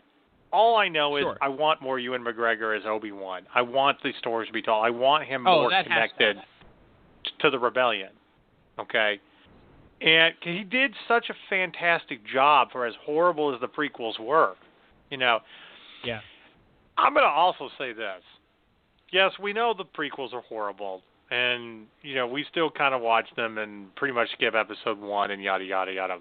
But the more that we have of Star Wars, the more stories we tell, the prequels will end up being better because there'll be small little chapters to help connect the entire timeline, the overall story, as being necessary.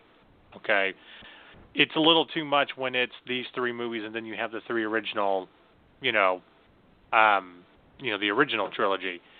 But even if you just have three trilogies expanding over like 50 years, it makes the prequels a little bit better. Like I said, we just need more Obi-Wan.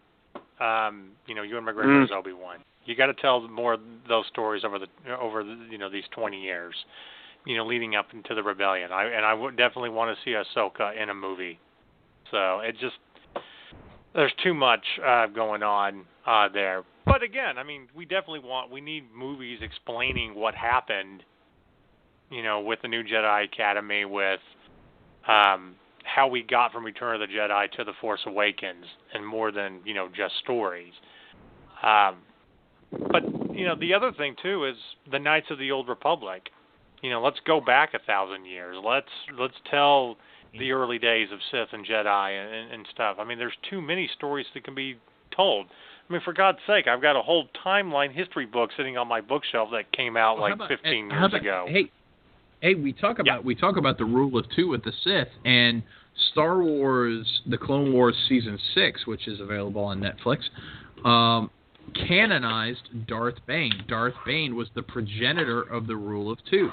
Before Darth Bane, the Sith Order was as large as the Jedi Order, but Darth Bane killed all the Sith except for one apprentice, and they changed it into the rule of two: one master to have the power, one apprentice to crave the power, and that is how the Sith Order survived all the way to Palpatine and Vader. And how is that not an intriguing story? Especially because, hey, this was a book written by Drew Kapershin, who was one of the main writers on Star Wars and Knights of the Old Republic. And by the way, who was he? Who was Darth Bane's Force Ghost voiced by in the Clone Wars? Oh yeah, Mark frickin' Hamill.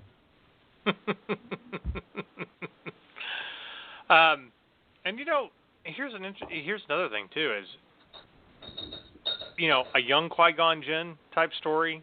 Darth Plagueis, his whole storyline.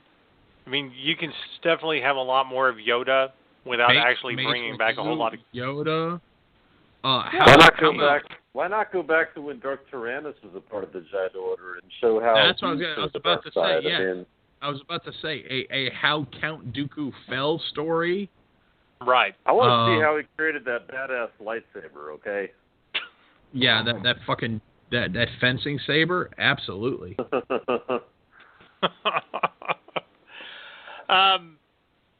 The only thing that I'm kind of disappointed, really, I'm glad that they've made Grand Admiral Thrawn, canon now.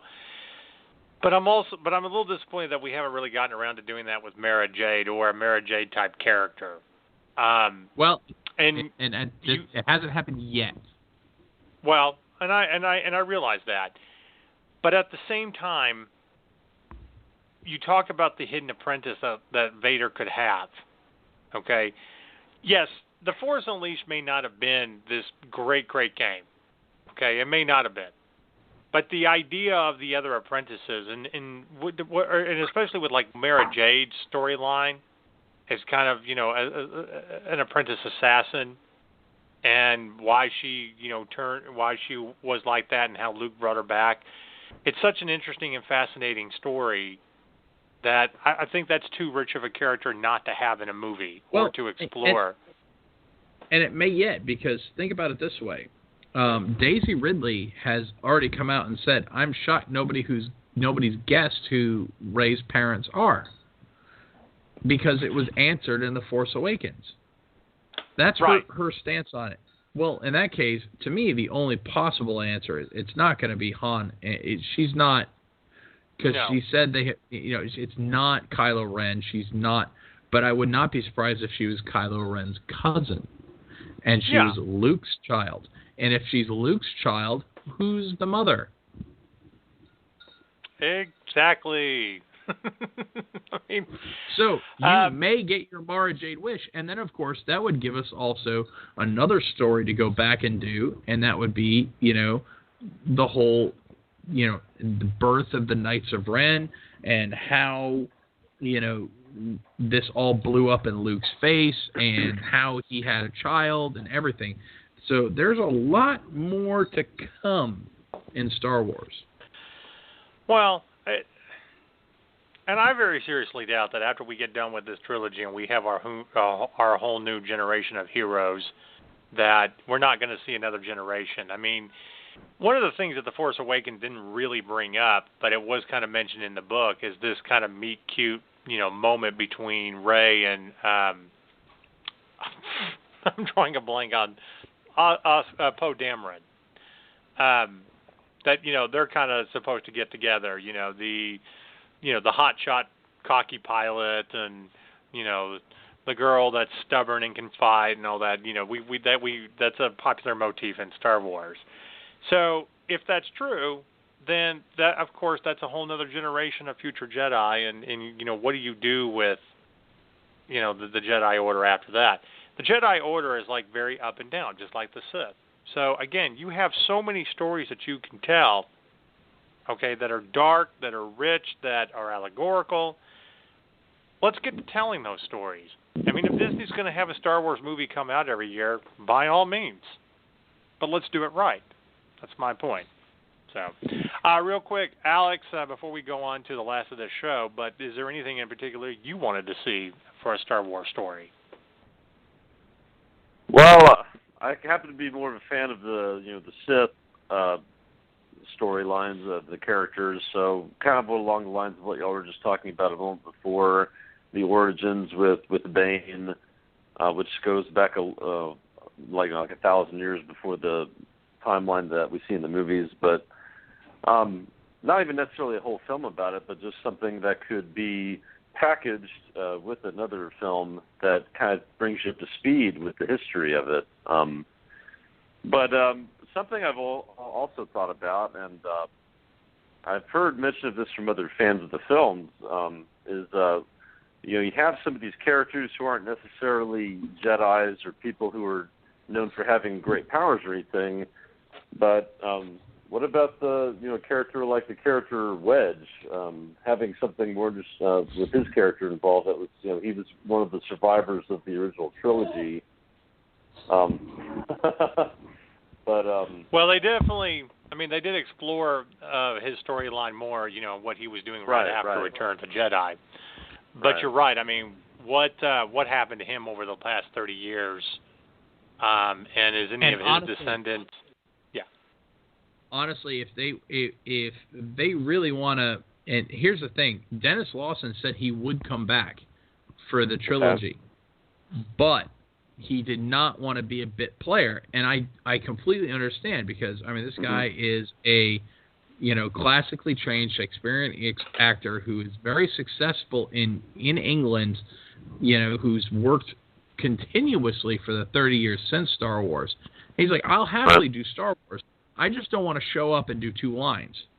And frankly, all the fans of the expanded universe want Wedge to be a big part of it anyway. Right. So if they do, let's say they do an anthology series or an anthology story about 7, 8, and 9 that's not part of the Skywalker saga, but let's say it's a major battle between the Resistance and the First Order, and it's another like Rogue One style war movie set in the fight between the Resistance and the First Order. I've got to cut you off there because we are running out of time.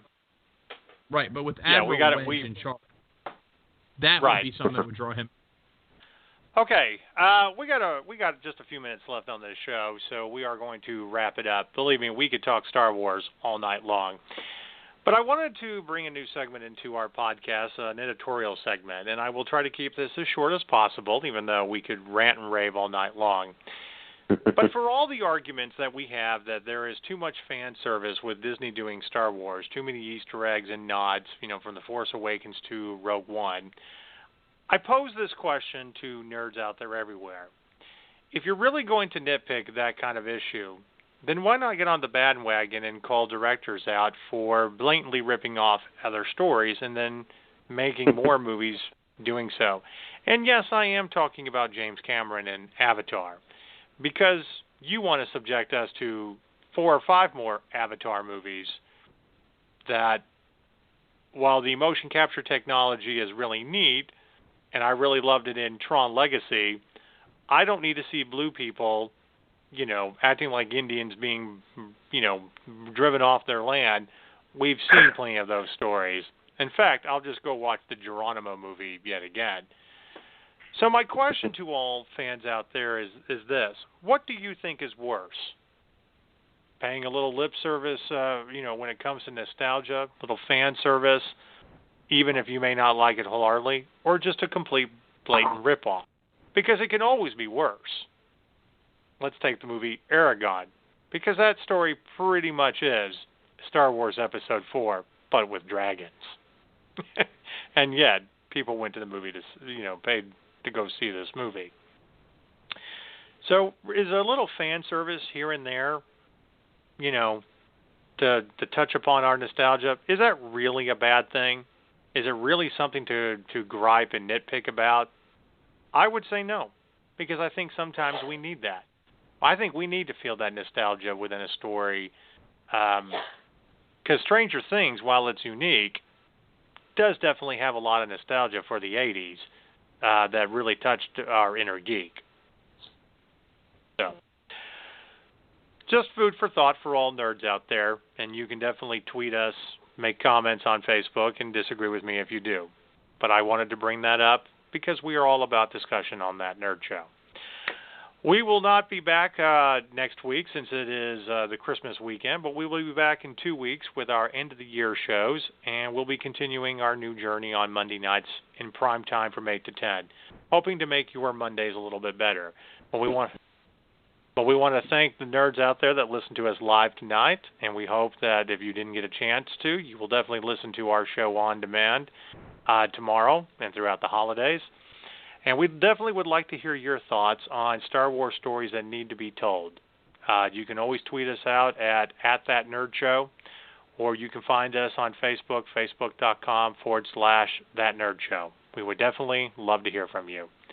Thanks a lot, everybody. It's been great. And if you are looking for one thing to stream this weekend during the holidays, while I'm sure there's a lot of things, we've already told you what you should be streaming. It's called The Man in the High Castle. Get on with it. Let us know if you think it's a perfect 10 or not. So, all right, guys, we got to get out of here. We're going to wrap this show up. Say goodbye. Play more games. Bye-bye.